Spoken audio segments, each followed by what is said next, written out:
Hello students, my name is Sushant Shiller, lecturer in Computer Engineering Department, SPM Polytechnic Kumte.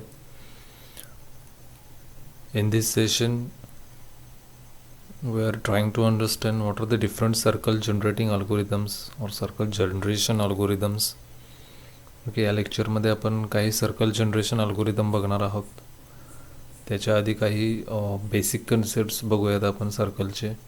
Okay, circle is useful and important output primitive which is provided as plotting functionality by almost all graphics packages. Okay, circle हे खूप basic आणि important असं एक geometrical primitive output आहे आपल्या ग्राफिक्समध्ये आणि almost all graphics packages जेवढे आहेत त्याच्यामध्ये सर्कल ड्रॉइंग हे सपोर्टेड आहे, इनबिल्ट आहे. Okay, implicit equation of a circle centered at the origin is given by x square plus y square is equal to r square. Okay, implicit equation जे आहे सर्कलचं, असं circle जे origin म्हणजे ज्याचे x Y coordinate 0 0 अशा ठिकाणी जे centre आहे, ओरिजिनच्या सेंटरच्या तिथं ज्याचं सर्कलचं सेंटर आहे त्याचं इक्वेशन काय आहे? Implicit equation x square plus y square is equal to r square. Okay, where r is radius of circle.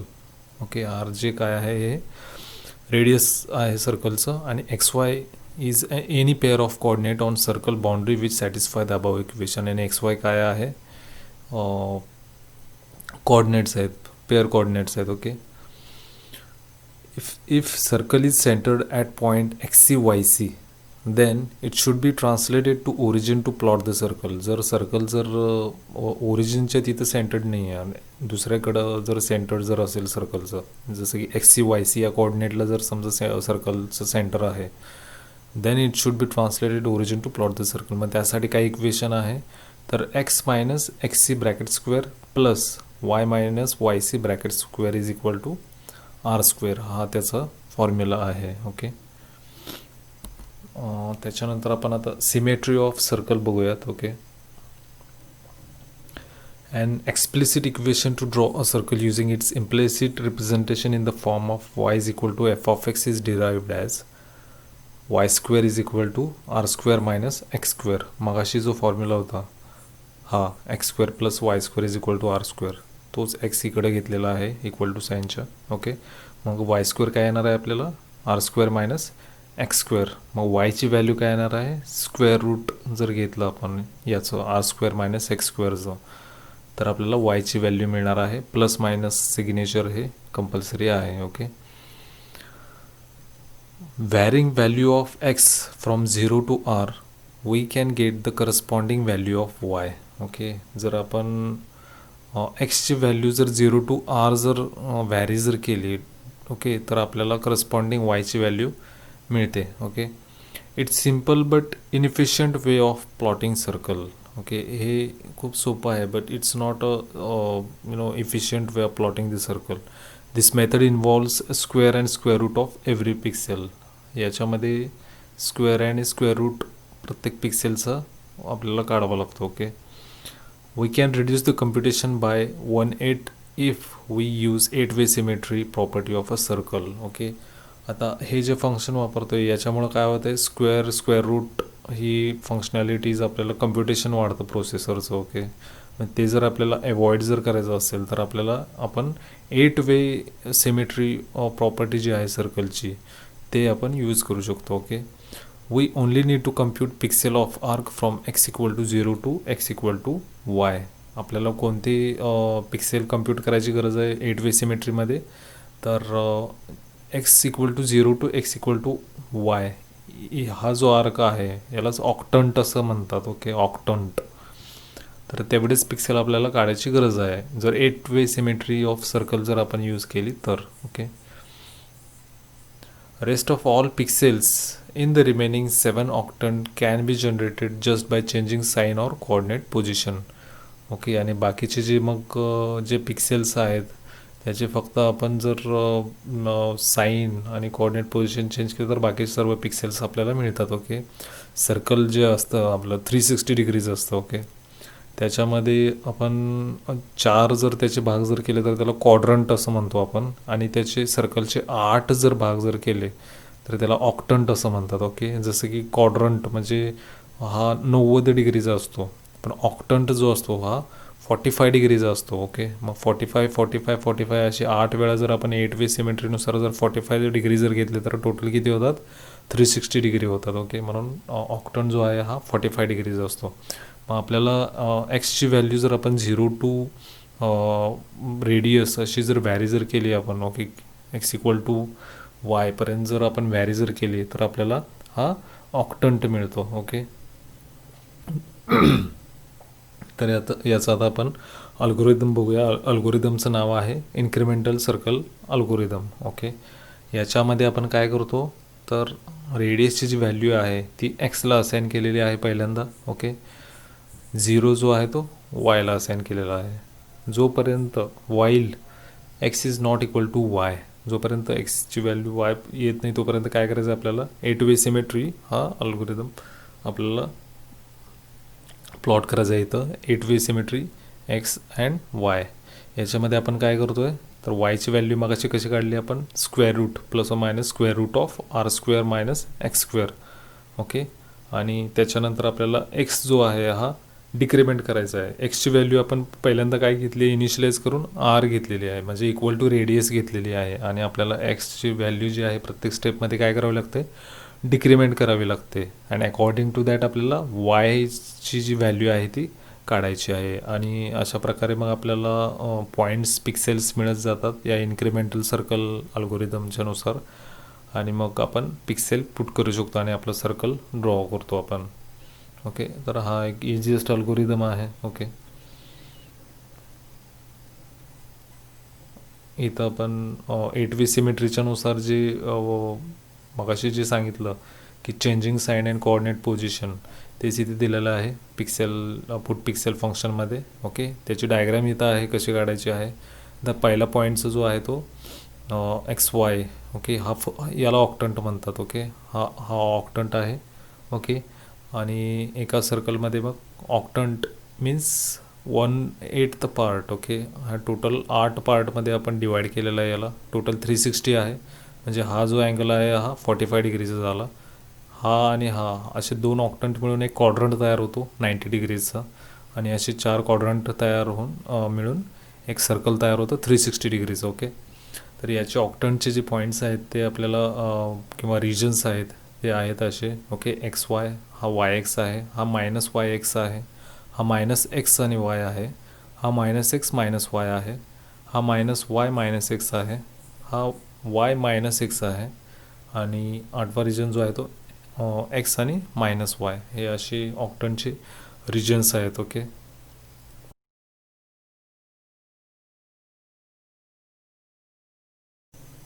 Next algorithm जो आहे आपला तो आहे polar circle drawing algorithm. Okay, incremental अप्रोचमध्ये काही ड्रॉबॅक्स आहेत आणि ते ओव्हरकम करण्यासाठी मग पोलर सर्कल ड्रॉइंग अल्गोरिदम आहे. तर ड्रॉबॅक्स काय आहेत बघूया आपण incremental अप्रोचचे. A serious drawback of incremental approach is that it does not create points equally spaced on circle boundary.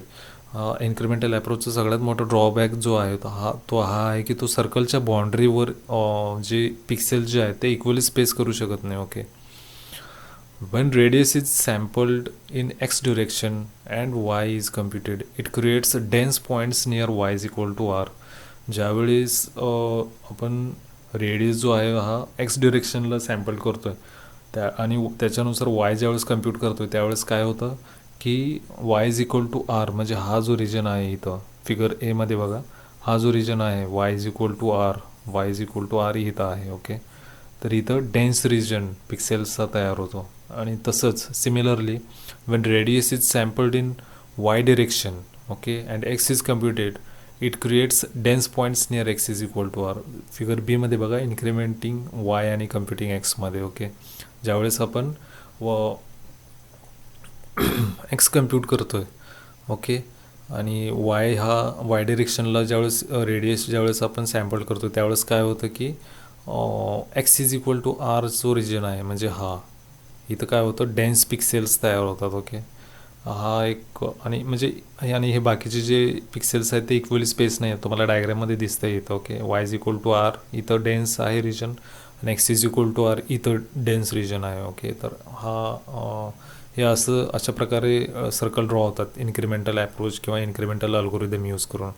व्यवस्थित सर्कल ड्रॉ होत नाही, हाच याचा ड्रॉबॅक आहे. आणि त्याच्यासाठी मग पोलार सर्कल ड्रॉईंग अल्गोरिदम आपण यूज करतो आहे. ओके, तर बघूया काय आहे आपण polar circle drawing algorithm. Polar representation overcomes this problem by computing xy coordinates using the trigonometric relationship. Polar अल्गोरिदममध्ये आपण काय करतो आहे, ट्रिग्नॉमेट्रिक रिलेशनशिप यूज केली जातो की त्याच्यामध्ये काय बघूया आपण. Okay, using trigonometry rule cos theta is equal to x by R. Okay, आता डायग्रॅममध्ये बघा, इथं थिटा आहे, हा अँगल. ओके, कॉस थिटा काय आहे, X divided by R. Okay, आणि sine theta is equal to Y divided by R. Therefore X is equal to R cos theta and Y is equal to R sine theta. तर हे R cos theta आणि R sine theta काय आहे, आपलं X coordinate आणि Y coordinate आहे. Okay, P पॉईंटचे. Okay, हा पी पॉईंट इथं अज्युम केलेला आहे आपण सर्कलवर, जो बाउंड्रीवर आहे तो. तर त्याचे एक्स वाय कोऑर्डिनेट कसे मिळणार आहेत आपल्याला, R cos theta and R sine theta. Okay, value of theta controls number of points on circle boundary. ही व्हॅल्यू ऑफ थिटा जी आहे हे काय कंट्रोल करतं, तर हे आपल्या सर्कलच्या बाउंड्रीवर जे पॉईंट्स असणार आहेत किंवा पिक्सेल्स असणार आहेत ते कंट्रोल करतं. Okay, value of theta varies from 0 to 360. थिटाची व्हॅल्यू किती होते, सर्कल व्हॅरी होते 0 टू 360मध्ये व्हॅरी होते. Larger increment creates fewer points. Larger increments in theta. Okay, it creates fewer point. जास्त जर मोठी जर इन्क्रीमेंट जर घेतली तर आपल्याला किती म्हणजे कमी पॉईंट्स मिळणार आहेत किंवा pixels on the boundary of circle. आणि स्मॉलर इन्क्रीमेंट प्रोड्युसेस मोर पॉईंट्स. साहजिक आहे, ज्यावेळेस आपण कमी कमी इन्क्रीमेंट घेतो आहे थिटाची, त्यावेळेस आपल्याला सर्कलच्या बाउंड्रीवर भरपूर पॉईंट्स किंवा पिक्सेल्स हे मिळणार आहेत. To create smooth arc, we need to set the value of theta in such a way that it is dynamically updated with the value of r. Okay, smooth arc काढण्यासाठी आपल्याला काय करावं लागतं, थिटाची value अशी घ्यावी लागते की अशी डायनॅमिकली अपडेट करावी लागते. ओके, आरच्या व्हॅल्यूसोबत. ओके, आणि ती कशी घेतली जाते ते बघूया. For creating smooth arc. Okay, experimental result shows that value of theta increment should be 1/r. जर आपल्याला जर स्मूथ आर्क जर ड्रॉ जर करायचं असेल तर थिटाची जी व्हॅल्यू जी आहे ती 1/rने जर आपण इन्क्रीमेंट केली तर एक्सपेरिमेंट्सने असं सिद्ध झालेलं आहे की आपल्याला स्मूथ आर्क मिळतो. ओके, म्हणून ज्यावेळेस आपण सर्कल ड्रॉ करतो त्यावेळेस थिटाचं इन्क्रीमेंट जे आहे ते 1 डिवायडेड बाय रेडियस 1/r हे घेणार आहे आपण. Okay, for creating smooth circle. Okay, आणि हे कोणत्याही रेडियसला असू द्या, आपण कोणत्याही रेडियसचं सर्कल हे स्मूथली ड्रॉ करू शकतो जर आपण थिटाचं इन्क्रीमेंट व्हॅल्यूज जे आहे ते 1/r जर घेतलं तर. ओके, तर आता याच्यामध्ये ॲडव्हान्टेजेस आणि डिसॲडव्हान्टेजेस बघूयात आपण या पोलार सर्कलचे काय आहेत. इझी टू कम्प्यूट आहे. Okay, creates a circle with uniformly distributed points on circle boundary. Circle बाउंड्रीमध्ये जे पॉईंट्स जे आपल्याला आहे येणार आहे, ड्रॉ करणार आहे आपण या अल्गोरिदमचा यूज करून, तर त्याच्यामध्ये आपल्याला जे पिक्सेल्स मिळणार आहेत हे युनिफॉर्मली स्पेस्ड असतात. Okay, on the circle boundary. याचं डिसॲडव्हान्टेजेस काय बघूया आपण आता. कम्प्युटेशनली एक्सपेन्सिव्ह आहे. ओके, थोडं प्रोसेसिंग वाढतं आहे याच्यामध्ये कारण ट्रिग्नॉमेट्री आहे म्हणून. Sine cos trigonometric series is expanded for each pair of coordinates. प्रत्येक कोऑर्डिनेटसाठी आपल्याला काय करावं लागतं, साइन कॉस ऑपरेशन्स करावं लागतं. Okay, 2 round operations are perform per pixel. Okay, pseudocode is shown to generate a circle using polar representation. तर हे याचे डिसॲडव्हान्टेजेस आहेत. ओके,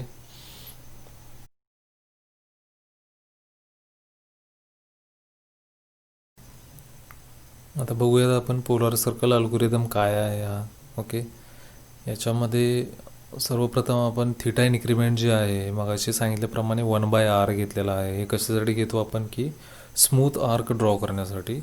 जे थिटाचं जे इन्क्रीमेंट आहे हे 1/r जर असेल तर सर्कलचं जे आर्क्स आहेत हे स्मूथली ड्रॉ होणार आहेत. ओके, त्याच्यानंतर आपण फॉर लूप घेतलेला आहे. ओके, थिटाची जी व्हॅल्यू आहे ती आपल्याला 0 टू 360 व्हॅरी करायची आहे आणि त्याच्यामध्ये आपल्याला काय करायचं आहे, एक्सची जी व्हॅल्यू आहे ती कशी काढायची आपल्याला, आर इंटू कॉस थिटा आणि वायचं जे व्हॅल्यू आहे ते कसे इव्हॅल्युएट करणार आहे आपण r into sine theta. Okay. आणि त्याच्यानंतर थिटा जो नेक्स्ट अँगल जो इन्क्रीमेंट जो करणार आहे आपण तो कसा करायचा आहे old theta plus theta increment. आणि याच्यामध्ये थिटा इन्क्रीमेंट जे आहे ते आपण किती घ्यायचं आहे 1/r. ओके. आणि त्याच्यानंतर मग आपल्याला एक्स वाय कोऑर्डिनेट्स आपले मिळणार आहेत. ओके. त्याचं राऊंडिंग घ्यायचं आहे आपल्याला, 2 वे राऊंडिंग ऑपरेशन करावं लागणार आहे याच्यामध्ये. आणि त्याच्यानंतर मग आपल्याला पिक्सेल पुट करायचं. ओके. असा हा पोलर सर्कल अल्गोरिदम आहे.